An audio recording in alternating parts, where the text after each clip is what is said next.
Hi, welcome to week 22. Some of you may notice that this video is late. Well, there's a reason for that. I don't have access to recording every day of the week, and although I finished this book in plenty of time last week, there was no chance I had to record it. So, as a matter of fact, I've finished the book for this week as well. So, I'm a week ahead at the moment, but so the book for this week, actually last week, week 22, is Lady Joker by Kaoru Takamura. And this is volume 1. And you see this is a relatively lengthy book in and of itself. And volume 2 is basically the same length. That'll be coming in a week or two's time. Okay, so what is this book? It's a contemporary Japanese novel about corporate crime, as I said. And basically, there's a company, Hinoda Beer, or Hinoda Beer. There are lots and lots and lots of Japanese names here that I am not going to pronounce correctly or even necessarily remember correctly. And, that's just, it's, if you do get a chance to read this novel, and I recommend that you do, I'll say I recommend this novel. It is a quite good read. It is long and it is detailed. But if you do read it, hopefully this won't spoil it entirely, because I don't remember the names of all the characters, and I certainly don't know how to pronounce most of them. So I'll do my best, but that's just the way it is with your first time through a Japanese novel and this kind of thing. Yeah, what this book deals with is the Hinoda Beer Company, which in the fictional universe that this book is set in, is one of the oldest beer companies in Japan. And is it 1947? Let's see.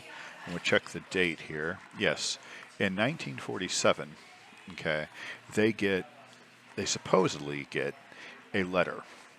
And this letter accuses them of some discrimination. And the discrimination is against a group of people called the Buraku. The Buraku. Now, the Buraku are a real minority in Japan. Unlike a lot of discrimination that you might see in the United States, however, this is not a racial or ethnic minority. Now, there are racial and ethnic minorities in Japan, and I believe that there are some issues of discrimination or prejudice against those communities, but that's not what this is about. The community that the discrimination practices against the Buraku. Now, I don't want to go deeply into Japanese history here, because the novel doesn't. The novel does not really explain exactly who the Buraku are, so I had to look it up. And at first, given that this is a fiction, I thought possibly they were fictional. But I wasn't sure, because I picked this book up on a whim, like, I don't know, a year and a half, 2 years ago. And when I picked it up, I'm not sure I knew what it was about. I think I picked it up from a crime section or a horror section or something like that, and I don't remember if I thought it was a factual, like, real crime thing or a fiction. I wasn't really sure what it was. And about a year ago, I read like the first, I don't know, dozen pages or so, and thought that it probably was a true crime, because I really hadn't looked into it. And then, obviously, more recently, I picked it up again and actually read it. And so I had to look up the Buraku. And the Buraku are basically, without going into too much of detail here, Shinto, a traditional religion of Japan, teaches that death, anyone dealing with death, is impure. They're tainted, and so they have to engage in rituals, purification rituals. And so people who dealt in certain kinds of occupations, anyone dealing with the dead, so butchers, for instance, executioners, and oddly enough, tanners, because of dealing with leather and leatherworking. They deal with urine and other impure substances, and of course with the bodies of dead animals. And so these people who do these occupations are tainted. Now, obviously, it goes without saying that there's no particular ethnic or racial distinction here. There's not even necessarily a class distinction. It was simply an occupational distinction, which is kind of an unusual distinction to create a prejudice about. But during the pre-modern period of Japan, during its feudal period, there were certain kind of castes that were set in kind of, to sort of order society along a Confucian approach. And just as Shinto kind of marginalized people doing these professions, Confucianism did the same thing, at least as the practitioners in that time period understood it. And so these individuals were ostracized. Now, this ostracization, some people have claimed, was caused by this caste system. But one of the sources I was looking at said no, that these were deep-seated prejudices because of the longevity of Confucianism and Shinto in Japanese society and culture. And this name, the Baraku, actually means something like hamlet or by the water or something like that. And so these were people who lived outside of town in the hamlet near the river so that they could purify themselves. Okay, so what happened over time is that the people who were in this group, like if your father was a tanner and you were born to this group, you had a difficult time getting out of this caste.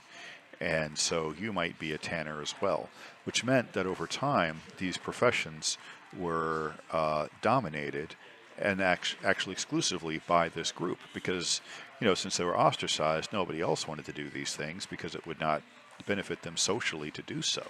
And so there was a little bit of a ability of this group to be somewhat cohesive and to somewhat work for their economic betterment.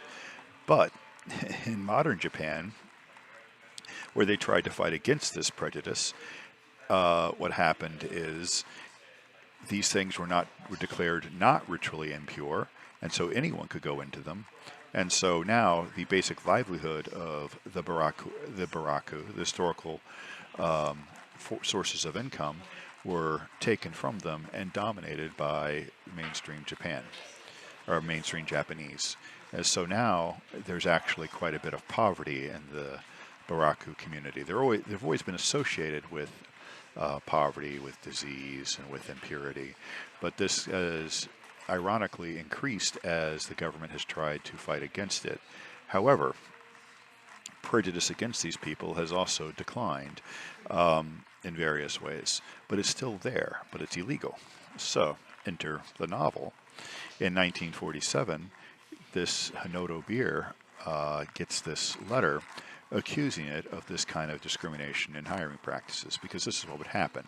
You would go in for an interview, and they would, in Japanese, just like in America, where they look into your criminal background and things like that, Japanese, historically, would look into your family background.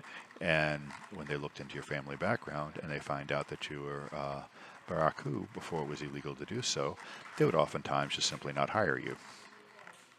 Now it's illegal to do so. So in 47, Hanoto Beer is accused of doing this illegal discriminatory practice. And this is where it's kind of weird, because you can imagine an American company facing this kind of accusation, how they would react, and they wouldn't react the way this company does. But this company is apparently extremely embarrassed by this and doesn't want it out so it doesn't hurt their brand. But this doesn't happen in 47. Apparently in 47, the letter went in one ear and out the other, and nothing came of it. No one really knows exactly in the fiction of the novel what happened. But in 1990, it's resurrected. And it's resurrected under circumstances where a young man has gone in for his second interview for Hanoda Beer, and in the middle of the second interview, he gets up and leaves abruptly, and then goes racing down the highway in his car and crashes and dies. And so this becomes a little bit of a concern for the company. But it's dealt with and hushed up, and nothing comes of it. It's not clear at that time if this is related directly or indirectly. No one's really 100% sure. But they do come to find out that this young man, at one point, he is the son of a Baraku, does come from the Baraku community, but it's unknown. He is hidden by various family displacements and that kind of thing. And anyway, prior to his applying for this job, he had been the boyfriend or the fiance of a young woman who was the daughter of one of the leaders of this company. And apparently, this company's leader did one of these kinds of background searches, which is of dubious legality at this time, maybe even straightforwardly illegal. Apparently discovered that he was Baraku and forced his daughter to break off the engagement. Okay, so now this ancient prejudice has come back because this guy is from that exact same family, apparently. So, some underworldly Yakuza people give a relative of this young man a copy of that letter from 1947. And he sends it to the company in 1990. And so a stink begins to arise in the company about whether or not this young man was not hired for prejudicial reasons. And like I said, they weather it. The man who was doing this, the company files charges against him, and the police go and investigate him. And after they investigate him, the man, I guess, gets cold feet, feels bad. I don't really know exactly how to say what happened to him, but he goes and he commits suicide. Okay, and so now there are basically at least two bodies on this issue. But neither one of them, I think, can be directly traced back to this company doing anything that would be that big a deal. But doesn't matter. They're still very concerned about it.